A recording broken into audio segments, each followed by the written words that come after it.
Alexander. Hey, congratulations on your new documentary, Chain Reactions. Thank you very much. You know, it is unbelievable. It already has been 51 years since this film actually came out. And Yeah. strangely enough, I'm also 51. So Oh it yeah, is. well I'm 52, so there you go. Yeah, So yeah.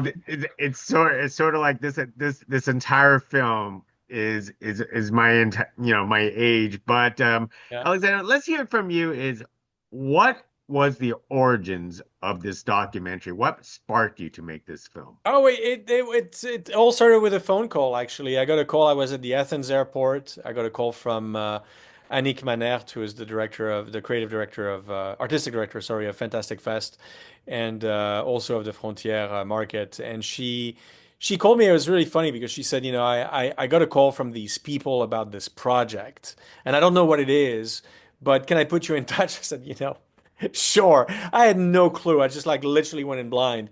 And then it turns out that the people in question were the good folks at MPI who handle the worldwide rights on behalf of the rights holders to Texas Chainsaw. And, they had been in conversations with them because they were getting ready to celebrate the 50th anniversary of the film. And they had watched a few of my films and were like, would you be interested in doing something? Would I be interested? Are you kidding me? Of course. So no, so it was a natural fit, and so I met with them on Zoom a couple days later, and I literally told them, I said, look, if I'm going to make a film about Texas Chainsaw, I really want to look at it through the lens of beauty and poetry, Hmm. and Tobe Hooper's extraordinary craft, and not just Toby, but the whole cast and crew, quite frankly. But and as my films really are about resonance, the resonance of a film, the ripple effect on our collective psyche, and all of those things. And so yeah, it turned out to be a perfect fit, and it's been just a joy to work with them. Yeah, couldn't be prouder. Now, remarkably, this film has made its mark in this industry. It has affected this industry, has changed, it's basically Yeah. shaped the horror genre itself. So, how did you choose the subjects that you want to basically have them remark into your documentary?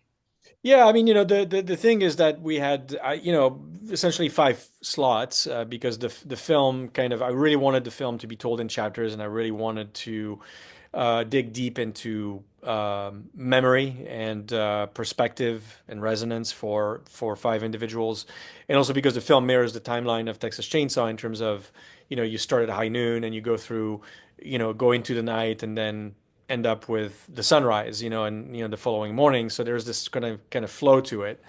But it had to be diverse, and it's you only have five people, so you really have to go for as much diversity as you can, diversity also of opinion, and certainly find people who are tonally different, like Patton Oswalt and Stephen King, who couldn't be more different, or obviously Takashi Miike, and so that's kind of what I went for. But the number one consideration is each one of those five had to have a very personal connection and relationship with the film, and be able to articulate in an compelling way how the film got under their skin. And I mean, that was really it. No, it's actually amazing because your documentary is compelling as the way how you actually tell it because it really delved deeply into the film in all different aspects. That some of the stuff I'd even like when I actually watch it, I didn't really think about the colorization or the sunsets or the little intricacies. But can you tell me? How did you break down this film? Did you go back into it and basically, I don't know, like it almost seems like you wrote a book on this. Yeah, you spend a lot of time with it. You spend a lot of time with it, and you watch shots and sequences over and over again, and you let it sort of wash over you, and you start sort of connecting the dots. But also, part of my job really is to get into the participant's mind's eye. I really, I'm, you know. the fact that I know Texas Chainsaw Massacre very intimately is one thing. But I'm endlessly interested in the way other people view the film. And when you start talking to the likes of Karyn Kusama and Alexandra Heller-Nicholas and Takashi Miike and people like that, these are people who bring not just an extraordinary amount of expertise and cinephilia to the table, but a life and a perspective that are unique to them. And so to me, the great joy is to unpack a film, to nerd out with them, and to realize that we're both passionate about it in equal measure, but we're seeing it in very, very different ways. And so to have them reveal things about the film that I never thought about, that is by far the great joy of my work and my life.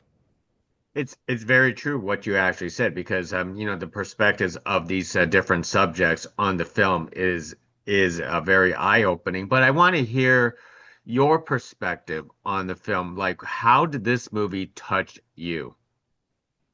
So I grew up as a cinephile, massive cinephile, watching actually a lot of horror films from a very young age in Geneva, Switzerland. And Texas Chainsaw was one of those films that I waited a long time because it felt too, as Patton actually talks about in the film, there's something about it that feels too real. It's like you're looking at these photos in Fangoria, and it looks like this is not a film. This is more than just a movie. So I waited and waited and waited, and I actually waited until my early 20s. Mm. And I watched the film. I was actually in New Haven, Connecticut. I will always remember it was a beautiful day. The birds were singing. And I just finally decided I'm going to go to the video store. I'm going to rent it. I'm going to watch it. And I watched it in the middle of the day on a small television screen. It couldn't have been a safer space. And about two-thirds of the film of the way into it, during the dinner scene, when Toby gets into this just excruciating, extraordinary, extreme close-ups on Sally's eyeball, I thought I was losing my mind. I thought I was going mad. And so I had to pause. I couldn't take it anymore.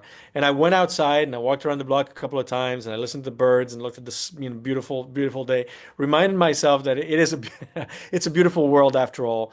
And then I went back in and I finished the film. And to this day, it is the only film that I actually have had to pause because I couldn't handle it. And then several years later, for the 40th anniversary, I watched it for the first time on the big screen, the restoration, in Norway at a small festival. And I was like, oh my gosh, if I couldn't handle it on a small screen, can I handle it now on the big screen? And the funny thing that happened is that this beautiful grain and the colors and just it was so glorious. I immediately fell in love with the film, and now in terms of its beauty and poetry, and I've been hooked ever since. No pun intended on the hook. Well, well said. Well, let me start wrapping things up with you is as audiences everywhere have a chance to watch chain reactions, what Yeah. is the one most important take you hope they walk away with? I don't think there's one in particular. I think well, I would say more broadly, sort of taking a step back to, if I were to answer your question correctly, is this idea that film is a living, breathing thing, that there's no one way to look at a film. There's no one interpretation. There's no one definitive way of seeing a film. That I hate this idea of like, yeah, I mean, of course, look, the 4K UHD restoration is glorious. It's beautiful. It is, but it's not definitive. There are great joys to get from watching the film on 35, like in an old beat up print, to watch it on VHS, to watch it on, an old Magenta 16, and each of those experiences is unique and different and and and important and worthwhile. So to me, it's about celebrating the diversity of the experience of watching cinema, which Mhm. is a collective experience, but it's also a very personal experience for each and every one of us. Very true. And you keep on doing these documentaries. I I mean, will. we love it. And Thank it's you. also a coincidence is that just a few days ago, I was on a Zoom call with Alan Danzinger, Oh, who was in the original film, and we actually talked about your documentary oh, too. So, cool. so Nice. 51 years later, we're still talking about it. And we'll keep talking about it for a very long time. No question about it. Alexandra, thank you very much for Thank speaking to you. us about chain reactions. Appreciate My it. pleasure. Thank you.